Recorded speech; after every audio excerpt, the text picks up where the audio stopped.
Marwadi university మంచి భవిష్యత్తు కోసం తెలుగు విద్యార్థులు ఇష్టపడే university. Call 9059052378 9059052379. Ladies and gentlemen, welcome to iDream media. నేను ప్రియదర్శ్. సో రీసెంట్గా కన్నప్ప సినిమా ఈరోజు రిలీజ్ అయింది కదా, సో అందరూ చూశారు.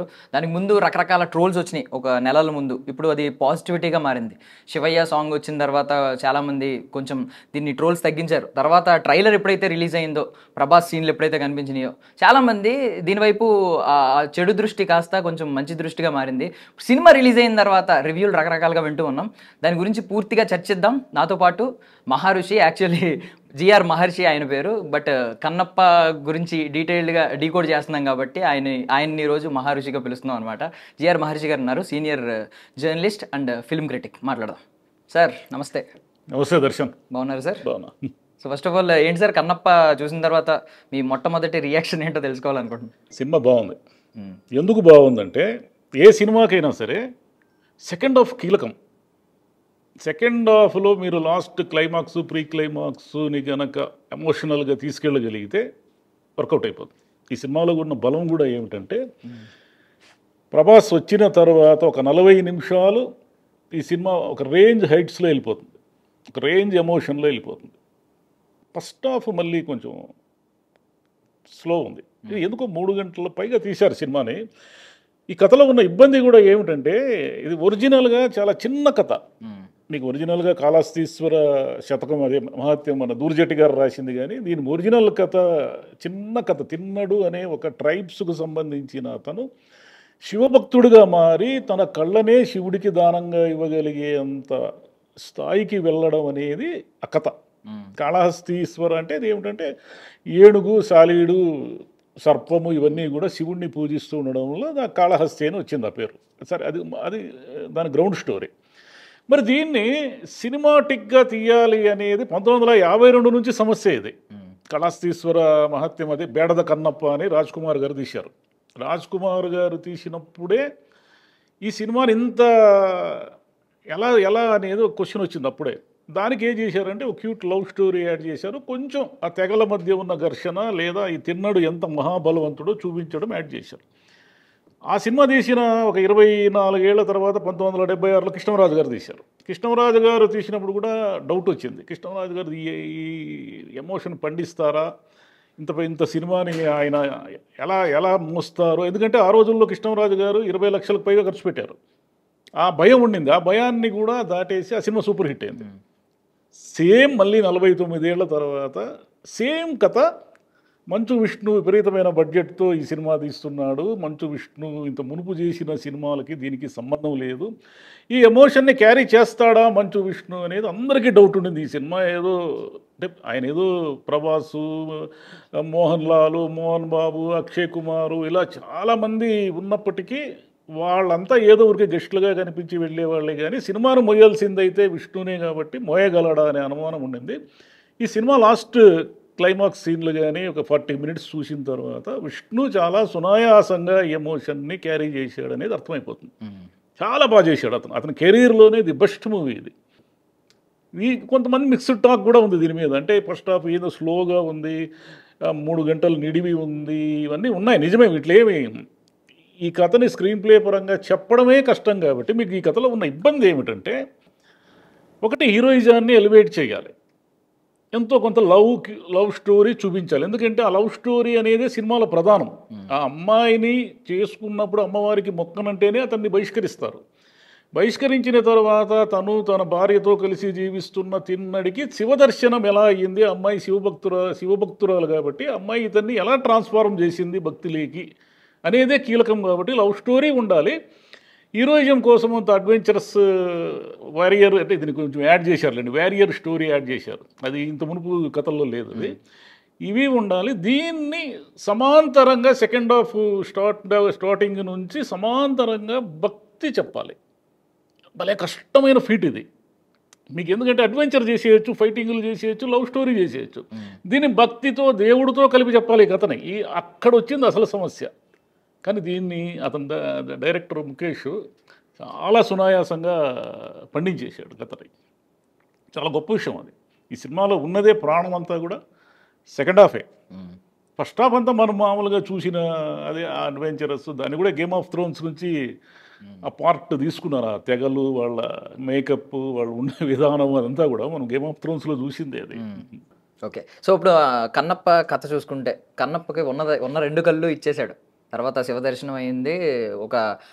ఈ భక్తుల్లో ఒక ప్రథమ భక్తుడిగా శివభక్తుడిగా మిగిలిపోయాడు.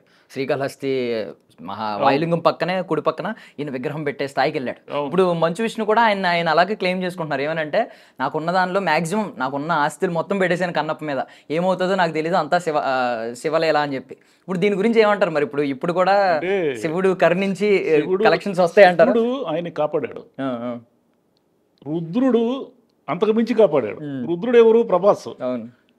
ప్రభాస్ వచ్చిన తర్వాతే సినిమా అదేమంటారు ఒక ఎలివేషన్ లేకి వెళ్ళిపోతుంది. అప్పటి వరకు ఏమిటంటే జనరల్గా ఈరోజు వచ్చిన చాలామంది విష్ణు కోసం వచ్చిన వాళ్ళకంటే ప్రభాస్ కోసం వచ్చిన వాళ్ళు ఎక్కువ ఉన్నారు. టు బి ఫ్రాంక్ మనం మాట్లాడాలంటే ప్రభాస్ ఎప్పుడొస్తాడా అని ఎదురు చూశారు. ఫస్ట్ హాఫ్ అయిపోయింది, సెకండ్ హాఫ్లో వచ్చారు. వచ్చినప్పటి నుంచి కూడా మూడు ఉంది. ప్రభాస్ గారు ఇంతకుముందు చేసిన సినిమాలు పక్కన పెడితే ఆయన ఉన్న ఆ చిన్న అంటే పెద్ద స్క్రీన్ స్పేస్ లేకపోయినా ఆ మూడును క్రియేట్ చేశాడు. అంటే ఆడియని ఒక భక్తిభావంలోకి శివుడి మూడులోకి తీసుకెళ్ళాడు. అది నాకు చాలా ఆశ్చర్యం అనిపించింది. ఎందుకంటే కొంచెము డ్రాగు అబ్బా కొంచెం పర్వాలేదు, కొన్ని సీన్లో ఫైట్ సీన్లు అవన్నీ బాగా తీశారు, ఏదో ఇంగ్లీష్ సినిమాల్లో తీసినంత బాగా తీశారు. ఫోటోగ్రఫీ కానీ బీజిఎం కానీ అదిరిపోయింది కొన్ని సీన్లలో. కొన్ని సీన్లు ఏమో ఎందుకబ్బా ఇప్పుడు పాట అవసరమా, డ్యూయట్ అవసరమా మనకనే మూడు కూడా వస్తుంది. దానికి డ్యూయట్లు అవసరం లేదు, వీళ్ళు ఎందుకు ఇంకా డ్యూయట్లలోనే ఉన్నారు. ఆ డ్యూయట్లో కథకి ఎక్కడా పెద్ద ఉపయోగం లేదు. ఇక ఆ లవ్ స్టోరీ వాళ్ళ మధ్య తెగల మధ్య ఉన్నది, వాయులింగాన్ని సంరక్షించడం, ఈ కథ అంతా ఉంది. ఈ కథ అంతా ఓకే, కానీ లాస్ట్ అంటే జనానికి భక్తి అనేదాన్ని మనం ఎమోషనల్గా చెప్పాలి. మీకు మిగతా అంటే ఏ సినిమా అయినా ఎమోషనల్గా ఉంటేనే వర్కౌట్ అవుతుంది. భక్తితో ఉన్న ఇబ్బంది ఏమిటంటే దాన్ని మీరు మామూలు ఎమోషన్స్ కంటే కూడా డబుల్ త్రిబుల్ చేసి మీరు ఎలివేట్ చేయగలిగితేనే స్క్రీన్ మీద అది వర్కౌట్ అవుతుంది. లేకపోతే ఏదైతే పొద్దుముడుగులు శివయ్య అంటా ఉన్నాడు, ఏం సినిమా ఇది అనే వచ్చేస్తారు. కానీ అలా అనరు. ఏంది విష్ణు ఇంత బాగా చేశాడే, ఏంది ఇది క్లైమాక్స్ భలే తీశారే క్లైమాక్స్. ఎందుకంటే మీకు సినిమా నచ్చిందా నచ్చలేదు అనే దానికి ఒక గుడ్డి గురితోటి ఉంటుంది. అదేమిటంటే సినిమా అయిపోయిన తర్వాత ఆడియన్స్ చాలా గంభీరంగా కొంచెం పెద్దగా మాట్లాడకుండా బయటికి వస్తూ ఉంటే దాని అర్థం ఏమిటంటే సినిమాలో వాళ్ళు ఇంకా లీనమై ఉన్నారు అని. అట్లా కాకుండా బయటికి వస్తున్నప్పుడే ఏవేవో జోకులు వేసుకుంటూ నవ్వుకుంటూ ఏమి సినిమారా ఇది చంపేసింది కదరా, ఇంతసేపు డ్రాగరా బాబు అని ఫోన్లు చేసుకుంటూ మాడుకుంటూ వస్తారు. ఈ సినిమాలో నేను చూసింది ఏమిటంటే ఆడియన్స్ చాలా గంభీరంగా సీరియస్గా వస్తున్నారు బయటికి. అంటే వాళ్ళు ఆ మూడ్లో ఉన్నారు, ఇంకా కళ్ళు ఇచ్చిన భక్తుడు శివయ్య అనే మూడ్లో ఉన్నారు. అది మాత్రం చాలా బాగా చేశారు. Yeah correct. అండ్ ఇప్పుడు ఏంటంటే బేసికల్లీ మనకు తెలిసింది ఏంటంటే కొన్నిసార్లు ఆహారం రుచి కంటే హాస్పిటాలిటీ సేవ్ చేస్తూ ఉంటుంది, ఇంకా యాడ్ చేస్తుంది దాని రుచిని. ఇప్పుడు నాకు ఫస్ట్ ఆఫ్ అంతా కూడా నేను వింటా ఉన్నది ఒక ప్రేక్షకుడిగా, పక్కన వాళ్ళ స్పందన ఏమని విన్నానంటే విష్ణు గారు యాక్టింగ్ కొంచెం తేలిపోయినట్టే మాట్లాడారు. కానీ ఎప్పుడైతే క్లైమాక్స్ ఆయన పర్ఫార్మెన్స్ చూసిన తర్వాత చాలామంది మాట్లాడిన వాళ్ళే దాని గురించి ఊసెత్తలేదు. అంటే మీరేమంటారు, ఒక నటుడిగా ఆయనకి ఎన్ని మార్కులు వేయచ్చు అంటారు? నటుడిగా ఆయనకున్న ఇబ్బంది కూడా ఏమిటంటే అతను ఫస్ట్ హాఫ్ అంతా ఏమిటి, సరే లవ్ వదిలేయండి, ఫస్ట్ హాఫ్ అంతా తెగల నాయకుడుగా ఒక యోధుడుగా ఉంటాడు, అంతే కదా. అంతే. దీన్ని విష్ణు ఇంత మునుపు ఎప్పుడు అలా తెగల యోధుడుగా నటించినట్టు దాఖలాలు లేవు మనకి. ఇలాంటి క్యారెక్టర్ని ఎప్పుడు కూడా ఎవరితో పోల్చుకుంటారంటే ప్రభాస్ బాహుబలితోనూ ఇలా ఈ రేంజ్లో పోల్చుకుంటారు. కత్తి ఎవరైనా పట్టారు అంటే కత్తి పట్టినవాడు బాహుబలి రేంజ్లో ఉంటే తప్ప మనకు ఆనదు. కాబట్టి అట్లా ఫస్ట్ హాఫ్లో కొంచెం తేలిపోయినట్లు అనిపించే మాట వాస్తవమే. సెకండ్ హాఫ్కి వచ్చేసరికి అంత భక్తిని విష్ణు మోయడం అనేది నిజంగా మిరకల్. అది అతనికి శివయ్య కాపాడినాడు డబ్బులు గిబ్బులు పోకుండా, అంతకు మించి నాకేం వేరే అనిపించడం లేదు. ఎందుకంటే సెకండ్ హాఫ్ క్లైమాక్స్ ఏమాత్రం తేలిపోయినా, ఏమాత్రము ల్యాగ్ అయినా కూడా జనం కష్టం వెళ్ళిపోయి ఉండేవాడు, జనం విసుక్కునేవాడు. అంటే ప్రభాస్ కూడా ఆ సినిమాను కాపాడు ఉండేవాడు కాదు, విష్ణునే కాపాడాడు సినిమాని. ప్రభాస్ వచ్చి ఇంకా లేపాడు అనమాట. ప్రభాస్ వచ్చిన తర్వాత లేచిన సినిమా డౌన్ కాకుండా విష్ణు మోసాడు. ప్రభాస్ వచ్చి ల్యాగ్ నడుస్తూ ఉంది, కొంచెం అటు ఇటుగా ఉన్న సినిమాని ప్రభాస్ తన భుజాల మీద ఎత్తుకునేసాడు. ఎత్తుకున్న బరువుని మళ్ళీ విష్ణు భుజాల మీద పెట్టినప్పుడు విష్ణు కూడా కరెక్ట్గా మోసాడు. అది కలిసి వచ్చింది వాళ్ళకి. అంటే సినిమా అద్భుతమా, గొప్ప సినిమానా, అదే ఇదే అంటే నేనే దానికి మార్కులు చెప్పలేను. కానీ సినిమా మిమ్మల్ని అయితే నిరాశపరచదు. ఒక సినిమా ఏమిటంటే ఒక నిరాశ అయితే లేదు. ఓహో అద్భుతమా అమోఘమా అనేది మిక్స్డ్ టాక్ ఉంటుంది, దాన్ని మనం ఏం చేయలేము. సినిమాగా ఏమిటంటే నిరాశపరచలేదు. ఎందుకంటే ఈ సినిమా విష్ణు మోయలేడు అని చాలామందికి నమ్మకము. ఏదో విష్ణు మోయలేడు కాబట్టి అందరినీ తెచ్చుకున్నాడు, మోహన్ లాల్ని, అక్షయ్ కుమార్ని, వాళ్ళని వీళ్ళని. ప్రభుదేవాని కూడా పడింది కానీ ప్రభుదేవ ఆడ కనపడలేదు నాకు. ఒక డాన్స్ పర్ఫార్మెన్స్ చేశారంట. చేశారా? లేదు, కొరియోగ్రఫీ చేశారు. అంటే దీని ఓకే ఇంకా అంటే వాళ్ళు ఏం పెద్ద ప్రభావితం చేయరు. మోహన్ లాల్ గారు లేకపోతే అక్షయ్ కుమార్ గారు వాళ్ళు ఏం సినిమాని ప్రభావితం చేయరు. కానీ సినిమాని బాగా ప్రభావితం చేసిన వాళ్ళలో శరత్ కుమార్ ఒకడు. శరత్ కుమార్ ఆ తెగ నాయకుడిగా సినిమాని నిలబెట్టాడు. తర్వాత ఈ విష్ణు అండ్ ప్రభాస్ ఇంకా హీరోయిన్ సోసో ఇంకా ఏమి వాళ్ళంతా మిగతా వాళ్ళంతా ఓకే, వాళ్ళే చెడగొట్టలేదు సినిమాను. కానీ వాళ్ళేం పెద్దగా దాన్ని మోసిన దాఖలాలు. ఇట్లా భక్తి సినిమాలతో ఉన్న ఇబ్బంది ఏమిటంటే దాన్ని విపరీతంగా భుజాల మీద మోస్తే తప్ప అది లేదు. సొసైటీలో భక్తి కావలసినంత ఉంది, కానీ భక్తి సినిమాలు చూసేదానికి అంత ఓపిక లేదు. భక్తి సినిమా వేరు, మనం రోజు గుడికి పోయి దేవుణ్ణి దర్శించడం వేరు. రెండింటికి తేడా ఉంది. రోజు గుడికి పోయినంత మాత్రాన మనం భక్తి సినిమా వస్తే చూడం. ఎందుకు చూడడం అంటే ఆ మూడ్ లేదు జనాల్లో. భక్తి సినిమాలు చూసే మూడ్ లేదు. కానీ దీన్ని కనెక్ట్ చేశారు. ఆ 40 minutes 3 గంటల్లో వర్త్ ఆఫ్ మూవీ వచ్చి 40 minutes. మిగిలిన 2 గంటలు 2 గంటల 20 నిమిషాలు సోసో. సో ముందు నుంచి ఏంటి కథ అని చాలామంది అడిగినప్పుడు విష్ణు గారు కావచ్చు, టీం కావచ్చు, చెప్పింది ఏంటంటే ఒక నాస్తికుడు ఎలా ఒక భక్తిపరుడిగా కన్నప్పగా ఎలా మారాడు అని చెప్పారు. బట్ ఇక్కడ ఏంటంటే సినిమాలో గత జన్మ ఆన్వాళ్ళు కూడా చూపించారు. అంటే కలియుగంలో కన్నప్ప అలియాస్ తిన్నాడు, బట్ గత జన్మలో ఆయన ఎవరు, ద్వాపర యుగంలో ఎవరు అనేది కూడా ఒరిజినల్ కథే అది. ఓకే, వీళ్ళు క్రియేట్ చేసిన కథ కాదు. ఒరిజినల్ కాళహస్తీశ్వర శతకం దూర్జటి రాసిన మన తెలుగు గ్రంథంలో ఒరిజినల్ కథలోనే అతను గత జన్మలో అర్జునుడు అని మీకు భక్త కన్నప్పలో కూడా ఉంటుంది. అది భక్త కన్నప్పలో కూడా అతను గత జన్మలో అర్జునుడు అనే పిక్చర్ క్లియర్గా ఉంటుంది. దాన్నే వీళ్ళు క్యారీ చేశారు. వీళ్ళు అదనంగా కథకి యాడ్ చేసింది ఏమిటంటే 5 తెగలని, వాయులింగం అని, ఈ 5 తెగలోకి ఏకమయ్యి ఇంకొక తెగతో పోరాడడం అనేది ఉంది ఫస్ట్ హాఫ్లో. దీని స్పాయిలర్ ఏం కాదు, ఎందుకంటే బిగినింగ్లోనే తెలిసిపోతుంది మీకు ఈ కథ ఏమిటనేది. ఇది యాడ్ చేశారు, అది బాగానే చేశారు. గ్రాఫిక్స్ అవి కూడా కొన్ని చోట్ల బాగానే ఉన్నాయి. అంటే న్యూజిలాండ్లో తీయడం అంటే ఒక వేరే వరల్డ్లోకి తీసుకెళ్లారు. అది మన ప్రపంచం కాదు, అది పూర్తిగా వేరే ప్రపంచం. అది అక్కడ సక్సెస్ అయ్యారు.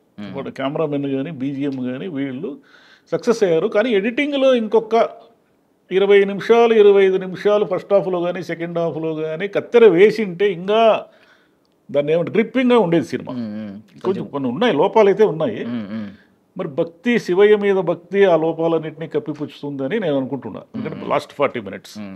సో విఎఫ్ఎక్స్ గురించి ఫస్ట్ నుంచి, ఎందుకంటే ఇది విఎఫ్ఎక్స్ బేస్డ్ సినిమా కాబట్టి మీకు సెకండ్ హాఫ్లో వచ్చే యుద్ధం సీక్వెన్స్ కావచ్చు, దానిలో కొంచెం విఎఫ్ఎక్స్ కొంచెం తేలినట్టు అనిపించింది. కానీ ఎక్కడైతే విఎఫ్ఎక్స్ కరెక్ట్గా యూజ్ చేసుకోవాలో క్లైమాక్స్లో డివోషనల్ ఆస్పెక్ట్లో అద్భుతంగా శివయ్య దర్శనము ఇవన్నీ కూడా, అంటే మనకు శివుడు కనిపించడము, ఆ ప్రభాస్ సన్నివేశాలు ఇవన్నీ కూడా బాగా అది ఎమోషన్ కనెక్ట్ అయిపోతే చాలు, మీకు అన్నీ మర్చిపోతారు జనం. VFX, graphics, music, editing, length ఏమీ గుర్తుండవు వాళ్ళకి. మీకు కరెక్ట్గా ఎమోషన్ చివరి సెకండ్ హాఫ్లో మీరు కనుక క్లైమాక్స్లో కరెక్ట్గా కూర్చోబెట్టగలిగితే ఆ సినిమా పాస్ మార్కులు తెచ్చుకుంటుంది, నో డౌట్. అంటే బిగ్గెస్ట్ హిట్టా, హ్యూజ్ హిట్టా ఇలా మనం ర్యాంకులో ఇవన్నీ డిసైడ్ చేయలేం. కానీ ఎందుకంటే ఇది డిఫరెంట్ జానర్ సినిమా. ఇది ఈ జనరేషన్కి ఎక్కుతుందా ఎక్కదా, ఎందుకంటే ఈ జనరేషన్కి ఈ కథ పెద్ద తెలియదు. పాత వాళ్ళకి తెలుసు కానీ కొత్త జనరేషన్కి ఈ కథ తెలియదు. పైగా ప్యాన్ ఇండియా అంటున్నారు కాబట్టి అసలు నార్త్ వాళ్ళకి అసలు తెలిసే అవకాశమే లేదు. కాబట్టి మిగతా స్టేట్స్లో మిగతా వాళ్ళు ఎలా రిసీవ్ చేసుకుంటారో మనకు తెలియదు. కానీ తెలుగులో అయితే మాత్రము ఏమీ లేదబ్బా తేలిపోయింది అనే మాట అయితే రాదు. ఓకే బాగుంది లేదా బాగా చేశారు ఎందుకంటే ఏం చేయగలుగుతారు, ఇలా వస్తాయేమో కానీ ఏం లేదు వేస్ట్ అనే మూడ్ అయితే లేదు. జనంలో ఆ మూడ్ లేదు. నేను చూసిన ఈరోజు చూసిన ప్రేక్షకుల్లో ఆ మూడ్ లేదు. ఇప్పుడు ఫస్ట్ ఆఫ్ అంతా ఎక్కువ మంది మీరు అన్నట్టు ప్రభాస్ కోసం వచ్చిన వాళ్ళు చాలా మంది ఉన్నారు. ఫస్ట్ ఆఫ్ అంతా ప్రభాస్ ఉన్నాడు, కానీ ఇంటర్వెల్ ముందు ఆ ఇంటర్వెల్ ఎప్పుడు స్టార్ట్ అవుద్దా, త్వరగా వెళ్దాం అనే ఆసక్తిని రేకెత్తించడానికి మోహన్ లాల్ గారిని కరెక్ట్గా వాడారంటారా? అవునవును. మోహన్ లాల్ గారు అయిపోయిన తర్వాత ఇంటర్వెల్ బ్రేక్ ఇచ్చిన తర్వాత సెకండ్ హాఫ్లో ఇంకా నెక్స్ట్ ఎవరు వస్తారు, అందరూ వచ్చేసారు. అక్షయ్ కుమార్, మోహన్ లాల్ అందరూ వచ్చేసినారు. కాబట్టి సెకండ్ హాఫ్లో జనం అంతా వెయిట్ చేసేది ప్రభాస్. ప్రభాస్ మీద అభిమానం అనేది విపరీతంగా ఉంది. అది ఈరోజు థియేటర్లో మనకు తెలిసిపోయింది. అంటే ఆయన సినిమా కోసము ఈగర్లీ వెయిటింగ్. అంటే కనిపిస్తే చాలు. ట్రైలర్కి కూడా విపరీతమైన కేకలు పెట్టారు. అందులో ఇంటర్వెల్లో ట్రైలర్ వేస్తే, కాకపోతే చాలామంది ఏమనుకున్నారంటే ఆయన ఏదో వరకు క్యామియో మాదిరి ఒక 2 minutes 3 minutes కనిపిస్తాడని ఎక్స్పెక్ట్ చేశారు. కానీ అతనే కథకు కీలక సూత్రధారి, ఒక ట్రాన్స్ఫార్మేషన్ ఆఫ్ హీరోకి అతనే కీలక సూత్రధారి అనేది ఎవరు ఎక్స్పెక్ట్ చేయలే. అది మోర్ దాన్ ఎక్స్పెక్టేషన్స్ ఉంది. అది ఒక ఆశ్చర్యమైన విషయం. కరెక్ట్. అంటే ప్రభాస్ గారి విషయానికి వస్తే మీరు అన్నట్టు ఇప్పుడు ఏదో క్యామియో అని అనుకున్నారు అందరూ. అంటే ప్రభాస్ గారు ఇచ్చిన రోజులు కూడా చాలా తక్కువ అనేది వాళ్ళు కూడా మూవీ టీం కూడా అనౌన్స్ చేసింది. కరెక్ట్ టైంలో కరెక్ట్గా వాడుకున్నారంటారు. బికాజ్ ఆ కట్అవుట్కి చాలా మంది ఫైట్ సీన్లు ఇలాంటివి ఎక్స్పెక్ట్ చేస్తూ ఉంటారు. బట్ ఈయనతో స్పిరిచువాలిటీ కావచ్చు, లేదంటే ఫిలాసఫీ కావచ్చు, లేదంటే కొంచెం తత్వం, ఇలాంటివన్నీ సైకాలజీ కూడా ఈవెన్ అన్నిటిని మిక్స్ చేసి ఒక సామాన్యుడి నుంచి ఒక భక్తిపరుడి వరకు అందరికీ అర్థమయ్యే రీతిలో మంచి మంచి డైలాగులు చెప్పారు. మంచి డైలాగులు కరెక్ట్గా యూజ్ చేసుకున్నారంటే కరెక్ట్గా ఫ్రేమ్ చేశారు. అంటే మీకు ఒక పెద్ద నటుడిని తెచ్చి మనం గెస్ట్ యాక్టర్గాను క్యామియోగాను పెట్టుకున్నప్పుడు అతను ఎక్కడ ఫ్రేమ్ చేస్తారు అనేది కూడా చాలా ఇంపార్టెంట్. ఫ్రేమింగ్ పక్కకు కుదిరింది. అక్కడి నుంచే సినిమా మీకు ఆ నిట్టూర్పులు, ఫోన్ చూసుకోవడాలు, వాట్సాప్లు మానేసి ఫోన్ జోబులో పెట్టుకొని సినిమా చూడడం అక్కడి నుంచే మొదలైంది సీరియస్గా. ఇదేదో మారింది సినిమా ఉన్నట్టుండి మారింది అని. ఆ ట్రాన్స్ఫార్మేషన్ కనెక్ట్ అయింది, ఆడియన్స్ కనెక్ట్ అయింది, ఎమోషన్ అనేది కనెక్ట్ అయింది. అక్కడి వరకు సక్సెస్. లెంత్ ఇవన్నీ ఫస్ట్ హాఫ్ అన్నెసరీ డ్యూయెట్లు, ఆ ఫైట్లు ఇవన్నీ కూడా ఆ 40 నిమిషాల కోసం భరించాల్సిందే. కొన్ని తప్పు ఇట్లా భక్తి సినిమాలు ఇట్లనే ఉంటాయి. మనం దీని నుంచి ఏదో ఒక రేంజ్ ఎక్స్పెక్ట్ చేయలేము. అంటే బాహుబలి లాంటి సినిమాని కన్నప్పలో ఎక్స్పెక్ట్ చేయలేము. కన్నప్ప అనేది శివభక్తుడి కథ, అది వ్యారియర్ కథ కాదు. ఒక యోధుడి కథ అయితే మీరు అది మారిపోతాయి, డైమెన్షన్స్ మారిపోతాయి. ఇది యోధుడి కథ కాదు, బేసిక్గా శివభక్తుడి కథ ఇది. ఇప్పుడు పేరుకి ప్రొడ్యూసర్ పేరు మోహన్ బాబు గారిని వేసిన, వాళ్ళ నాన్నగారి పేరు వేసిన విష్ణు గారే. ఇప్పుడు విష్ణు గారిని ఒక ప్రొడక్షన్ వాల్యూస్ ప్రకారం, ఒక కథని స్క్రీన్ ప్లే ప్రకారం చూసుకుంటే తెలిసిన కథనే ఎంత అద్భుతంగా చూపించారు. కాబట్టి మీరు మాస్టర్ మైండ్ అని కేటగరైజ్ చేస్తారా, ఏమని కేటగరైజ్ చేస్తారు ప్రొడక్షన్ వైజ్? అండ్ ఇంకో క్వశ్చన్ కూడా అడిగేస్తున్నాను ఇప్పుడే. ఏంటంటే ఇప్పుడు నటుడిగా ఆయన కొంచెం స్వార్థంగా ఆలోచించారు. ఇదే కన్నప్ప వేరే వాళ్ళని కూడా పెట్టి తీయచ్చు. బట్ థింగ్ ఏంటంటే ఆయన లేకపోతే కన్నప్ప అనే కథ ఈ రోజు వచ్చేది కదా. బికాజ్ ఆయన చాలా రిస్క్ చేసి మరి. సో ఈ నటుడిగా ఈ స్వార్థాన్ని మీరు ఎలా చూస్తారు? ప్రొడక్షన్ వాల్యూస్ ప్రకారం ఆయన మాస్టర్ మైండ్ అంటారు. ఇప్పుడు అందరూ మర్చిపోయిన కన్నప్పని ఇంత ప్రొడక్షన్ వాల్యూస్తో తీస్తేనే ఇప్పుడు జనం చూస్తారు. ఇప్పుడు ఇంత ఖర్చు లేకుండా దీన్ని సోసోగా లాగిస్తే జనం ఎందుకు చూడరంటే, రాజమౌళి గారు ఒక బెంచ్ మార్క్ ఏర్పాటు చేశారు. ఆ బెంచ్ మార్క్ ఏమిటంటే బాహుబలి. మనకి ఏదైనా ఒక సినిమా పాన్ ఇండియా కానీ ఒక లెవెల్లో చూడాలి అంటే ఈ రేంజ్ ప్రొడక్షన్ వాల్యూస్ ఉండాలి. విష్ణు రాజీ పడకుండా ప్రొడక్షన్ చేయడం అనేది అందరికీ ఆశ్చర్యం. ఎందుకో విష్ణు ఈసారి మొత్తం డబ్బు పోగొట్టుకోవడానికే ఏదో చేస్తున్నాడు అని అందరూ అనుకున్నారు చాలామంది. ఎందుకంటే ఈయన ఎక్కడ మోస్తాడు కన్నప్పని అనుకున్నారు. సరే, ఒక నిర్మాతగా ఆయన సక్సెస్. సరే, డబ్బులు ఎంత వస్తాయి ఏమొస్తాయి అనేది మనకు సంబంధం లేని విషయం. హీరోగా కూడా అతను సక్సెస్. ఎందుకంటే అతను ఎప్పుడూ చాలా కష్టం, భక్తి పాత్రను మోయడం అనేది చాలా కష్టం. ఆ రోజుల్లో కృష్ణరాజు గారి మీద కూడా ఇలాంటి డౌటే వచ్చింది. కృష్ణరాజు గారు ఎందుకు ఊరికే అనవసరంగా 70 రోజుల బుట్టాయిగూడెంలో తీశారు ఆ సినిమాని, ఎందుకు అనవసరంగా ఈ తలనొప్పి పెట్టుకుని అడిగినా హాయిగా మంచి సినిమాలు 20 లక్షలకి. ఆ రోజుల్లో ఎన్టీఆర్ గారి సినిమా 14-15 లక్షలతో అయిపోయేది. 20 లక్షలు ఖర్చు పెట్టి రాజుగారు ఏదో మునిగిపోయేటట్లున్నారే అనుకున్నారు. కానీ ఆయన ఏం మునగల. ఆయన ఆ భక్త కన్నప్ప ఆయన సంస్థను ఎక్కడికో లేపింది. మంచు విష్ణు కూడా దీంట్లో 4 డబ్బులు వచ్చి ఇంకా మంచి సినిమా తీస్తాడేమో, దీనికి మించిన ప్రొడక్షన్ వాల్యూస్ తీస్తాడేమో. ఆయన నటుడుగా ఫెయిల్యూర్ కాలేదు. కానీ ఆ యోధుడు, అడ్వెంచరు ఇవన్నీ ఉన్నాయో అక్కడ కొంచెం మనకు మిక్స్డ్ అభిప్రాయాలు ఉండొచ్చు. కానీ క్లైమాక్స్లో ఒక భక్తుడిగా, భక్త కన్నప్పగా అతను ఫెయిల్ కాలేదు. అతను అంటే నచ్చేవాళ్ళు నచ్చని వాళ్ళు కూడా ఆయనకు మార్కులు వేయాల్సిందే, వేరే దారి లేదు అక్కడ. ఎందుకంటే బాగా చేశాడు కదా. కరెక్ట్. ఫైనల్లీ కన్నప్ప కనులు విందనే మీరు కేటగరైజ్ చేశారు. Thank you so much sir for your valuable time. Thank you. That's all for now. This is Darshan signing off.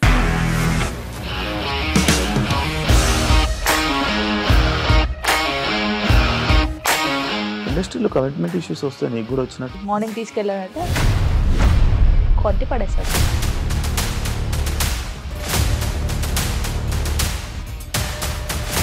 ఒక్కళ్ళు కూడా చూడలేదు ఈ సినిమా అని చెప్పడానికి కూడా చాలా ధైర్యం కావాలి. అది నిజం కదా, దాంట్లో ధైర్యం ఏంటి? ఇది నెక్స్ట్ డే ప్లేట్ మార్చేస్తే తప్పు కదా. As of now we are comfortable this అని నేను అనుకుంటున్నాను. రష్మిక గారిది మీది ఒకే ఊరు అంట కదా? నీకు కోపం వచ్చిందంటే బాగా తిట్టేత్తరా? తిట్టేద్దామండి.